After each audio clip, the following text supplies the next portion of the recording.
In response. Hello and welcome to the day. Thank you for spending your time with us. Welcome back to Friday Night with Quiet Speculation. I'm Jake. I am Joel, and we are Jake and Joel Are Magic. This week, Ixalan is upon us. The whole set is spoiled.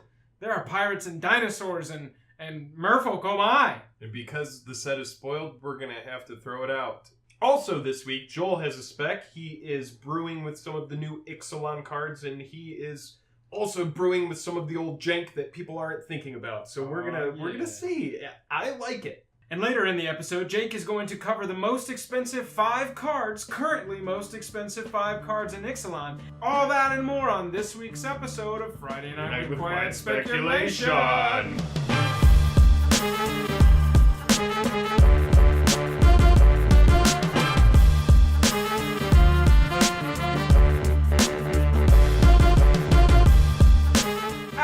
Untap, upkeep, and draw. Guys, the pre-release is this weekend. It's upon us. Who is pumped? I am pumped. I was waiting for them to answer. They may be pumped. Fine.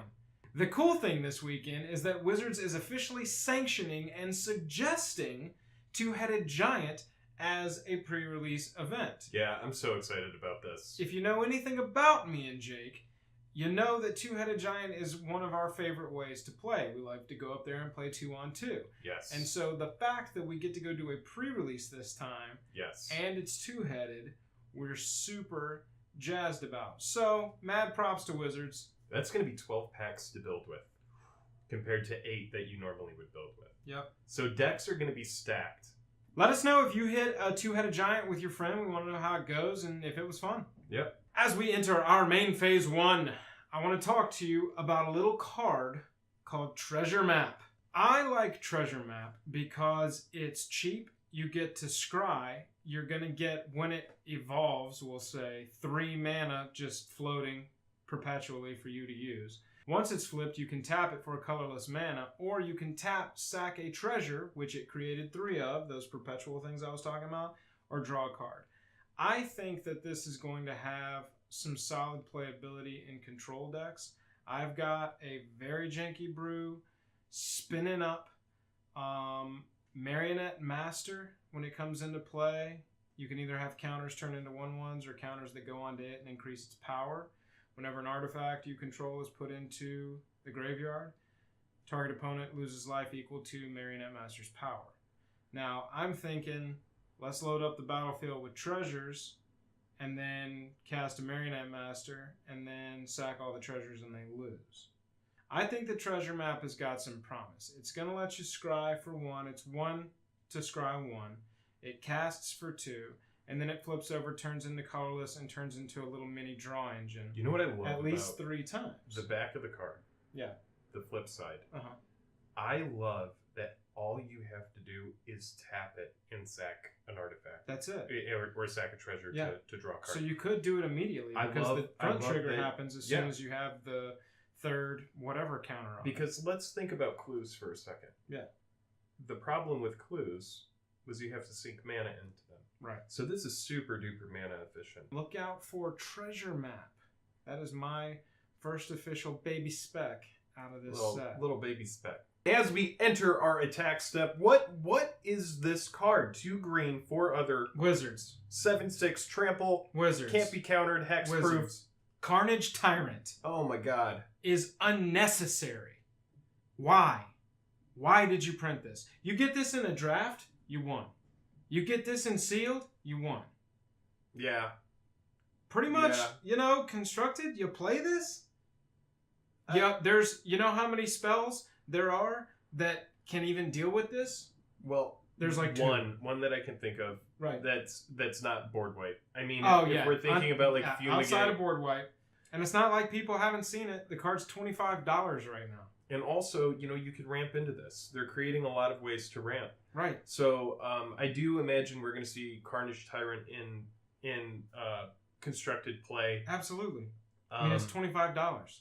Yeah, it's $25. So right now, we are on the hype train. People see Carnage Tyrant at $25. They're just like, man, did I not get in early enough? But Wizards, how could you print this?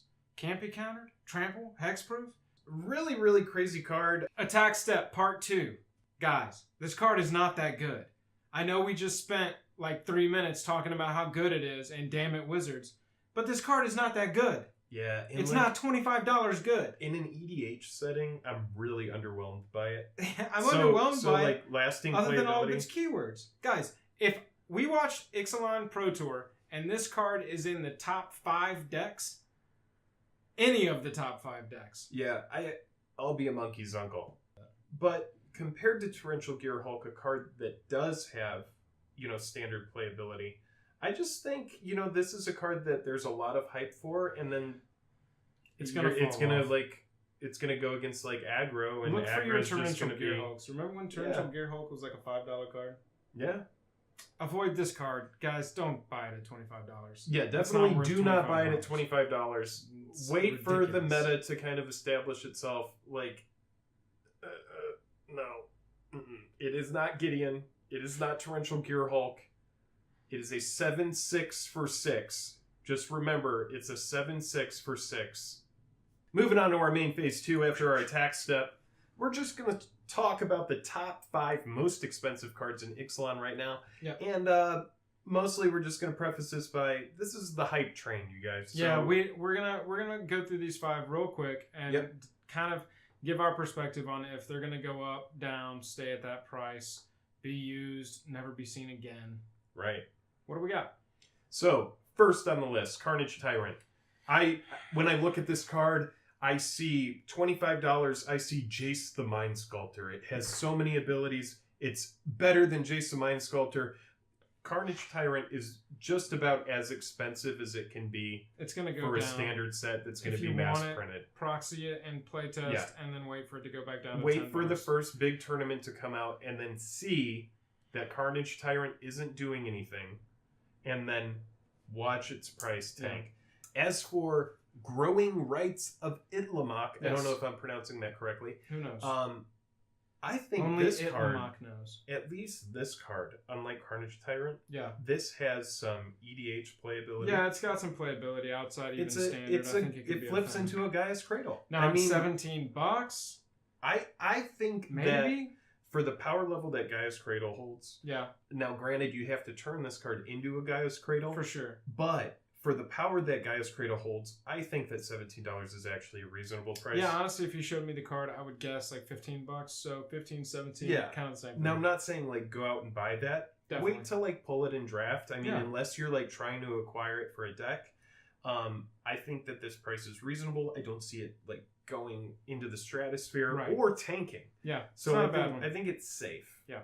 Third on the list right now, we've got Jace, Cunning Castaway. Now, the entire community right now is split. Half the people think this card is garbage. Half the people think this card is the second coming.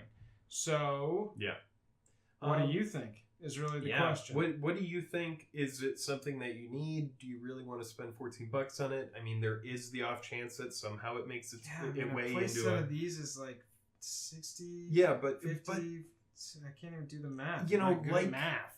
You know, could become like an Unraveler of Secrets, where it's like, $5 or $6, and it just kind of like settles. Or... Yeah, but right now it's around 15. I don't think it's going to stay around 15 unless somebody really is able to break this and put it into a deck. I think this card is. I mean, there's always. I think that's the perfect thing to say about this card. I think this card is. All right, moving on to a new super friend for Atraxa. Yeah, no kidding. Brassica Relicseeker. This card is pretty expensive. I could see it being that's run what in a kills deck me. that runs Carnage Tyrant. Yeah. The card itself, when you don't look at the mana cost, it's pretty good. It's pretty sick. But when you look at the mana cost, it's going to find a home in some EDH decks For sure. It's not going to break into a standard deck if, I had to make any kind of good guess about it. Wait, get it later, save your money. All right, so the fifth one is another frickin' Planeswalker. Yeah, I love talking about Planeswalkers. Watley, Warrior Poet, didn't even know it. It's really Wouldn't go out and buy it. Guys, unless it's like wholly evident, it's really hard to spec these Planeswalkers because You know, and if somebody can find a great standard deck build, it can squeeze in as Maybe a a really one sick or two of. Naya dinosaur kind of thing. Right, but it's not. I mean, this one doesn't even have a ton of playability in Commander. This one, I think, has the most potential to be, you know, the Tezzeret schemer guy. Or, Planeswalker, Tibble of the yeah, set. Just like start at 10, around 10, it's at 11 right now because it's a Planeswalker, and then just go down, down, down. As we move into our in-step, it's time. We're done. The episode is over. Wait, but not yet. But wait. Just a couple other cards that are on our mind before we end this episode. The card that I really like right now that is cheap, not a lot of margin for loss, Spell Swindle. You can get a playset for about $8. Yep. It's a slow mana drain. It is a 5-cost counterspell. However, you get treasure tokens equal to the spell that it countered, whatever the converted mana cost was. So good. Yeah, I really do think that this card is undervalued. I mean, I know that a counterspell in standard costing 5 is a lot. You're not going to run 4 of these in a standard deck. No. I would run these in any of my blue EDH decks, though. I'll tell you that. Yeah, I like it in EDH, but also in a standard format. If you're trying to cast something very expensive, you know, like there are spells, other treasure cards that will allow you to cast Spell Swindle early. So I think, you know, countering something big from your opponent and then being able to, you know, use that mana, or, you know, in Joel's Marionette build, just have a bunch of, you know, artifacts to sack and then drain them with. I think this card is a lot more powerful than what pre-sales are reflecting. Yeah. So the last card I want to talk about before we are through, guys, is Ruin Raider. It is an orc, and it is Orc pirate. It is an orc pirate, and it is a slow bob. It is a slow bob. All right. We've got a 3-cost bob. Doesn't have to attack. Gonna net you cards. Yeah. This card is $1.99 right now. And if you look at other pirates, this card for me is like top 3 cards in the set. Sorry to interrupt you, but for real, I think this is maybe one of the top 3 cards in the entire set. Yeah, it's very strong. Most of the pirates have built-in evasion with flying. So this guy just gets to sit, much like a Bob does. It's $2. And it can swing. Right. Which Bob has to do sometimes. Sure, but it doesn't have to, and it still nets you cards. But at your instep, so you play it, they don't remove it that turn. Yeah, you're gonna get a card if you could swing. Know, if you're looking at Siren Storm Tamer, right, or the other, there's I think 2 other different pirates that fit comfortably into a 2 slot. Right. You're swinging with them on turn 3 after you've played this guy. For sure. And now, granted, he's a lightning rod, which Bob is also a lightning rod. Sure. But Dark Confidant is in this set. Right. It's a Dark Confidant for 1 extra mana. And it's an orc, which is badass. Yeah. I think that this card is going to go up. It's only $2 right now. You can get a play set for 8. And we're going to see a pirate silly deck. to me that we're going to see a standard pirate deck pop up. There's no way we don't. I really think this card is going to go to 8 each, or maybe 10 each. So we'll see. I would say pick up some Ruin Raiders. Yeah, that's my serious spec for this set. Other than that, guys, everybody have fun at the pre-release this weekend. Tweet us, tell us your stories at JakeJoelMTG on Twitter. Other than that, I am Joel. And I am Jake. And I am Tapped Out. And I am a raccoon. He's a raccoon, everybody. You heard it here first. Peace.